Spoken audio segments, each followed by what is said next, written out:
Hi everyone! My name is Diamond and I am going to be reading A Course of Love today. First, I just want to start off by drinking some water. I have some holy basil in there, some fresh holy basil. My aura spray. So just set myself. And yeah, let's bring in some sound bowls to just set the space, set the space.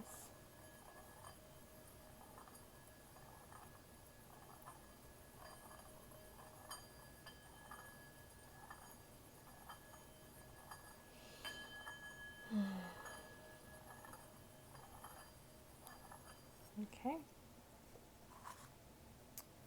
So, the last time, which was 3 days ago, that I read for my first video, we read the introduction. And so today, we are starting on the prelude. Okay? So, this is a course in miracles. It is a required course. It is time for you to take it now. You are ready and miracles are needed. Pray for all those in need of miracles. To pray is to ask, but for what are you asking? This is the first instruction in this course in miracles. All are in need of miracles. This is the first step in miracle readiness. Ask for all to be included in what we do here.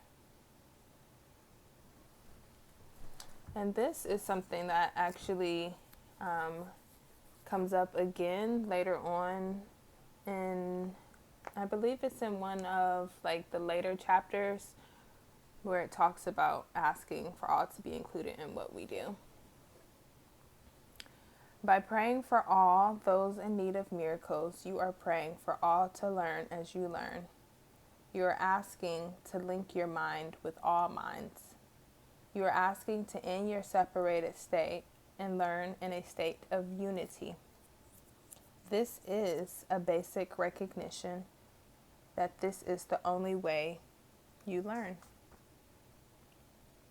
The separated self, or the ego, does not learn. Even when the ego has taken many courses and received many teachings, the ego has not learned, but has merely become threatened. Spirit does not need a course in miracles. If the ego cannot learn and the spirit does not need to, then who is the course in all such courses for? Learning our true identity, the identity of the self that is capable of learning, is something everyone must do. Can the ego learn this? Never. Does spirit need to? No. Who then is this course for? This is a basic question that was not adequately answered in A Course in Miracles. While A Course in Miracles is meaningless to the ego and unnecessary to spirit, it would seem to have no audience at all if these are the only two states that exist. Since it is impossible to be part spirit and part ego, assuming there would be such a state in which learning could take place, would be meaningless. The world as a state of being, as a whole, has entered a time brought on largely by A Course in Miracles, in which readiness for miracle mindedness is upon it.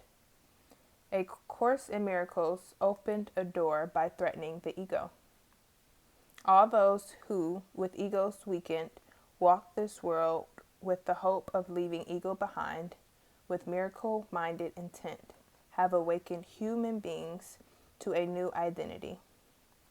They have ushered in a time of ending our identity crisis. Not since Jesus walked the earth has such a time been upon humankind.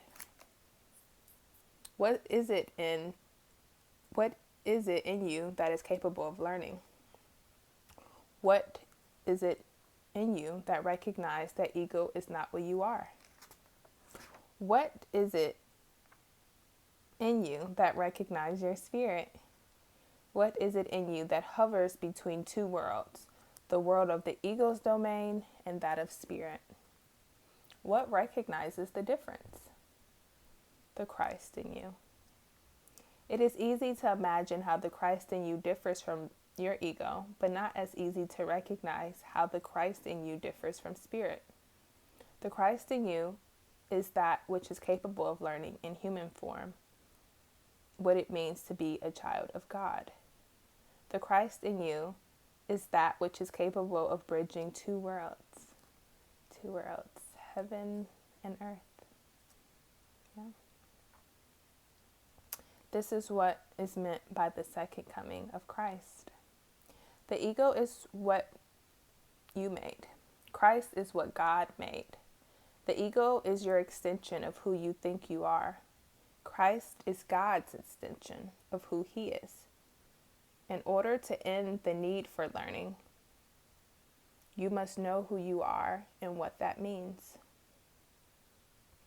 Where the original Course in Miracles was a course in thought reversal and mind training, a course to point out the insanity of the identity crisis and dislodge the ego's hold. This is a course to establish your identity and to end the reign of the ego. So that right there is describing to us the difference between A Course in Miracles and A Course of Love. That A Course in Miracles was really geared towards thought reversal and mind training, and to point out the insanity of the ego identity that we've created. And A Course of Love is to establish our identity, and to establish our identity and to learn what that means, and learn what being in relationship really means, and how we have created relationships through the separate self, and why it's important to be in relationship, because we are relationship and we navigate by relationship. And through relationship, we know ourselves, our true self, our soul, the Christ in us. And also, we learn God through relationship, because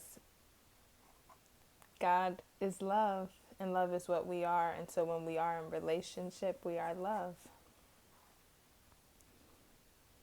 There are still few who dare to believe in the glory of who they are. Few who can lay aside the ideal that to think of themselves in the light of God's thought of them rather than their own ignorance. This is only because the ego is not yet and finally done. You are right not to desire to glorify the ego in any way.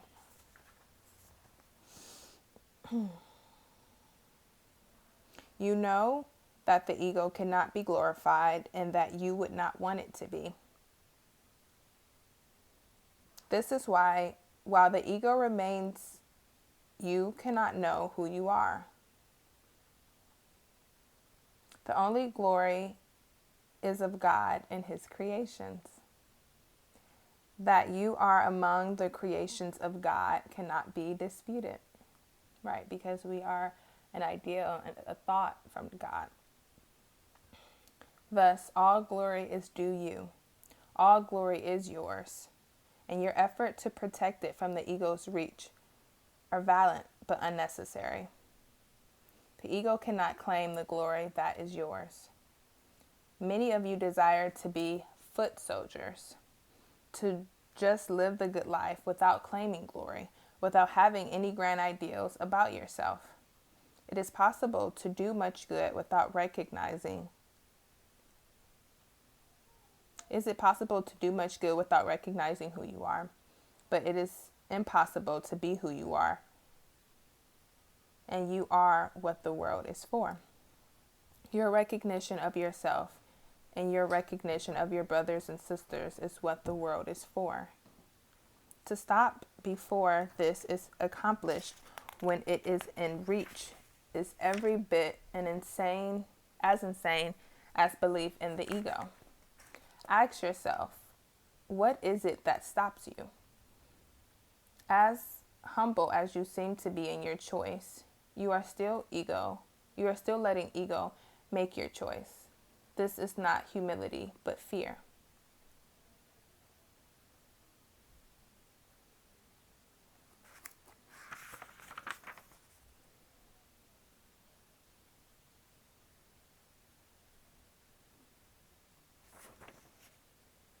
Right. So it looks like it's saying that when we don't claim the glory, when we don't claim our birthright, when we don't acknowledge and recognize what this world is for and who our brothers and sisters are and who we are, if we stop before that's accomplished, it's not humility. It's fear.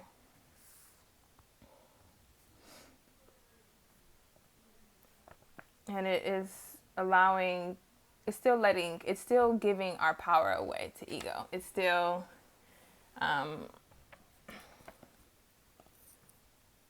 believing in the separate state. It's still believing in ego.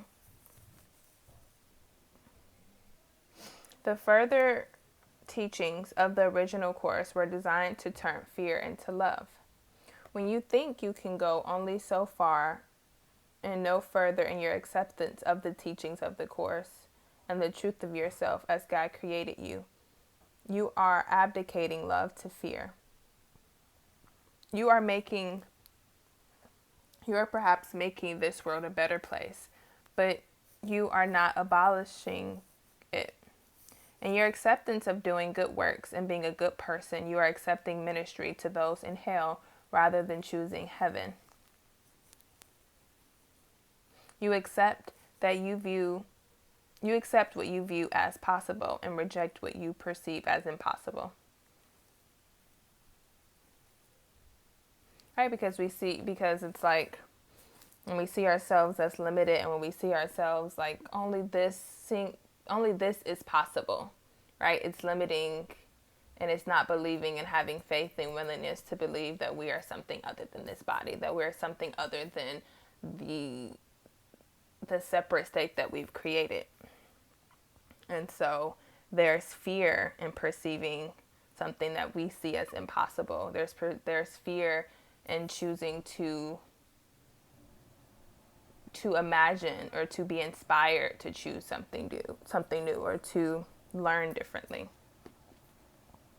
Or to choose heaven because we perceive it as impossible. We have a heaven is something that is like you'll get to it once you die or once you pass away. And so even in a course of love, we'll get to a point where like Jesus reframes and explains the truth of what heaven is. You accept what you view as possible and reject what you perceive as impossible. You thus cling to the laws of man and reject the laws of God. You claim your human nature and reject your divine nature. What is this rejection but rejection of yourself? Right? Because our divine nature is our true self. Our inheritance, our birthright is our true self, is from the soul.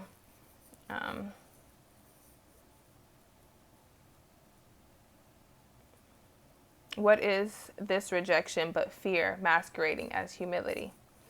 What is this rejection but rejection of God? What is this but a rejection of miracles? You who have rejected yourself are likely to feel increasingly burdened, although an initial burst of energy may have followed your reading of the Course or your discoveries of other forms of the truth.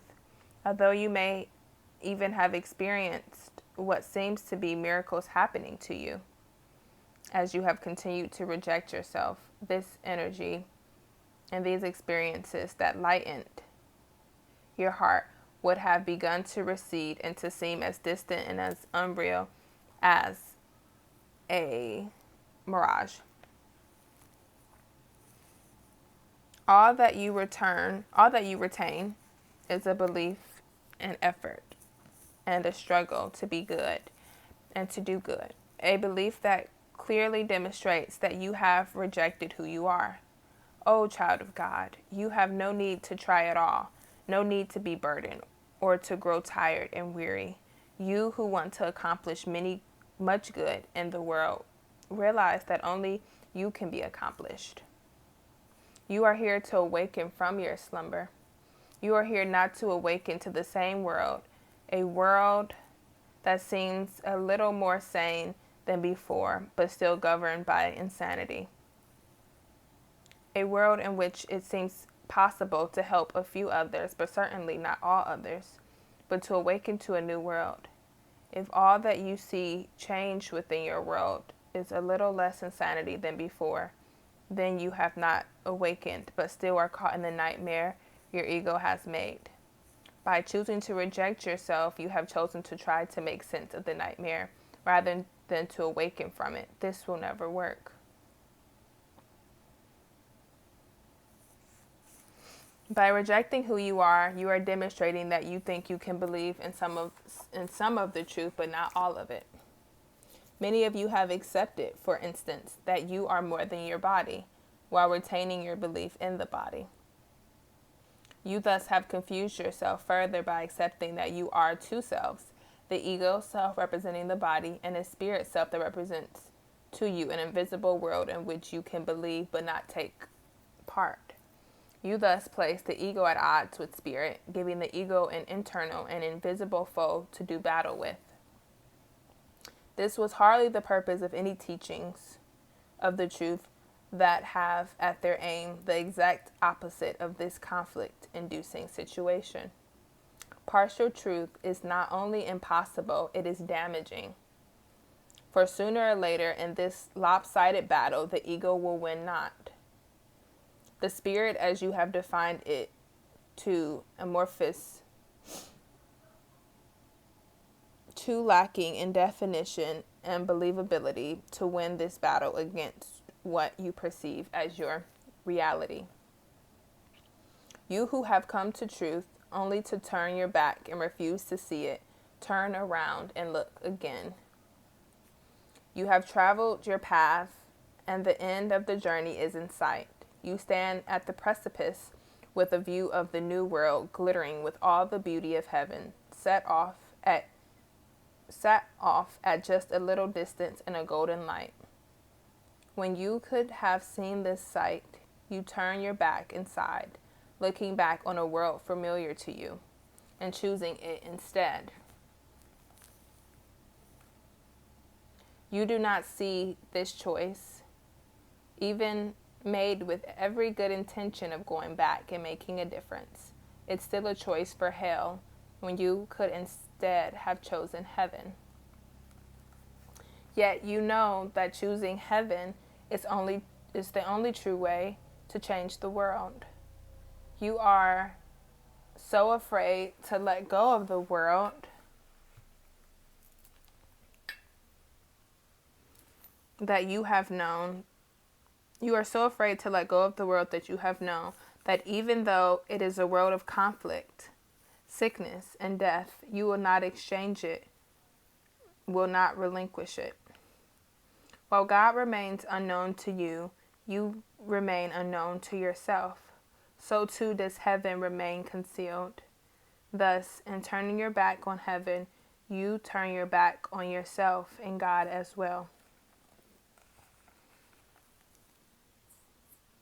Your good intentions will not overcome the world and bring an end to hell. In all the history of the world, many have been good. Many have done good, heroic, and at times miraculous deeds without the world changing from a place of misery and despair. What is more ignorant? To believe that you alone can do what millions of others have not been able to do, or to believe that you, in union with God, can? What makes more sense?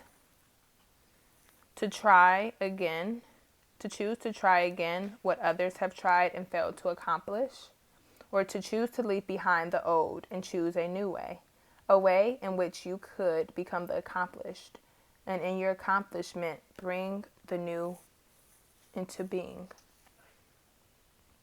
What is the difference between your good intentions and willing with God?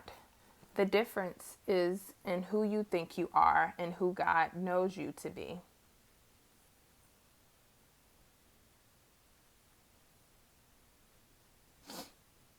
Let me read that again. The difference is in who you think you are and who God knows you to be. Right? Who we think we are is separate, different, separate bodies. And so when we think that way, we place things outside of us. Right? Like we judge it, we label it, we compare it. There's different levels, right? But then when we see ourselves as God knows us to be, to God, we're still in harmony. We're still in the perfection that God created us as. That the thought, the ideal, that when like that thought and the ideal that Source had, we were birthed in that moment as well. And so we're still imperfect. We're still perfect. And perfection includes all. Perfection is all. Perfection is unity. And through unity, we have joined, right? Like that's the part of us that, yeah, that when we have joined through unity, that is the truth. That is the soul. This difference remains. You cannot share your will with God or do what God has appointed you to do. Who you think you are reveals the choice that you have made. It is neither a choice to be separate from God or a choice to be one with God. It is either a choice to be separate from God or a choice to be one with God. All right, so when we're one with God, we have joined. It is within us. We have included us. It is inclusive. But when we have separated God, when we separate, love is then hidden. And so we see God as separate. We see ourselves as separate, as being abandoned. It is a choice to know yourself as you always have, or a choice to know yourself as God created you. It is the difference between wanting to know God now and wanting to wait to know God until you have decided you are worthy, or until some other designated time, such as death. What are good intentions but a choice to do what you can alone, by yourself, against great odds? This is why good intentions so often fail to come to be at all, and why, when every effort has been made, the outcome seldom seems worth the effort. You cannot earn your way to heaven or to God with your effort or your good intentions. Right, because it's like, and this, like the separated, like this illusory world that we've created, everything, like our worth is based on effort. Our worth is based on working hard and hard work and doing, where like love is, being is. And so to earn our way to heaven, there's really no such thing as doing that. There's really no such thing as doing that. because we just are. Being is, right? Just like our self, our soul, capital S for self. Yeah, it just is, and it always have been, and it knows its perfection, and it knows that it is perfect. It knows its perfect state. It knows its birthright, and so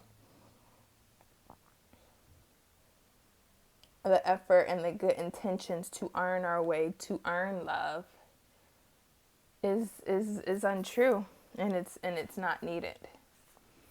You cannot earn, right? You cannot earn and will not ever feel as if you have earned the designation of a person of such worth that you are deserving of all that God would freely give. Give up this notion. You have decided that you know how to do good works, but that you do not know how to do what God asks of you. You think, if God asked me to build a bridge, I would build a bridge, and this is likely true. Yet you will not become the bridge. You refuse to recognize that the Christ in you provides the bridge that you need only walk across to bridge the distance between heaven and hell, between your separated self and the union with God and all your brothers and sisters. You prefer to think a good deed here, a bit of charity there, is more important. You prefer to give up on yourself and to help others.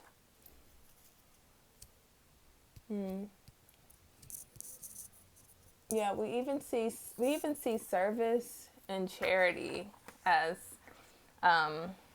through a lens of separation. So I think even those, like even service, like true service, is the definition is the true definition of it, like Jesus shares later on in later chapters. You prefer to think a good deed here, a bit of charity there is more important. You prefer to give up on yourself and to help others without realizing that you can help no others until you have helped yourself. You prefer selflessness to self because this is your chosen way to abolish ego and please God. This is not unlike the attitude of a good mother who decides to sacrifice herself for her children without realizing that her sacrifices is not only unnecessary but undesirable. Your good intentions neither please nor displease God. God simply waits for your return to heaven, for your acceptance of your birthright, and for you to be who you are. Right. Another failure to accomplish lies at the other end of the spectrum, with a concentration on self that seems to have no end point and no limit to the interest it generates.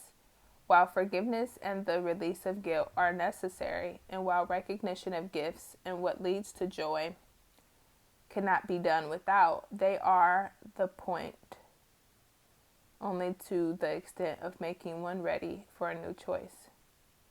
Prolonged interest in self can be damaging as the selflessness of those intent on doing good works. Rather than leading to knowledge of God, prolonged interest in self can further entrench the ego. Seekers are but another category of those who are at the precipice, act as if they have hit a wall rather than come across a bridge. It is precisely the place at which you stop that you must return to. Those who continue to seek may have left teachings of the course or of one or another spiritual religious tradition, only to find another and still another.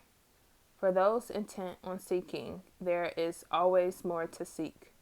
But those who find must stop to realize what they have found and to realize that they seek no more. This course speaks of patience that is infinite. God is patient, but the world is not. God is patient, for God sees you only as you are. In truth, the Christ in you is also still and ever present. But the weakening done your ego by whatever learning you have done has left room for strength. a strength that entered as if by a little hole made in your ego's armor, a strength that grows and grows, impatient with delay. It is not your ego that grows impatient for change, for your ego is highly invested in things remaining the same. Yep, it is. What do you guys think it is? It's not the ego. It must be our spirit. Our spirit that is growing impatient for change. It is rather a spirit of compassion that reels at the senselessness of misery and suffering. A spirit that seeks to know what to do. A spirit that does not believe in the answers it has been given.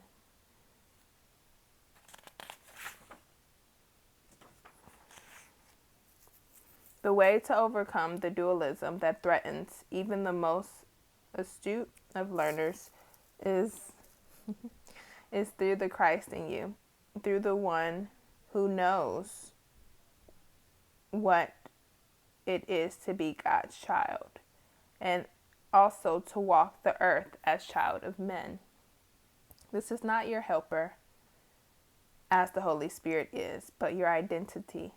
While the Holy Spirit was properly called upon to change your perception and show you the false from the true, your recognition of the Christ in you is proper in the time of identification of your undivided self. So I'll stop here for today, and we'll pick back up on Prelude verse 26 tomorrow. Okay? Thank you guys for listening, and happy holy days.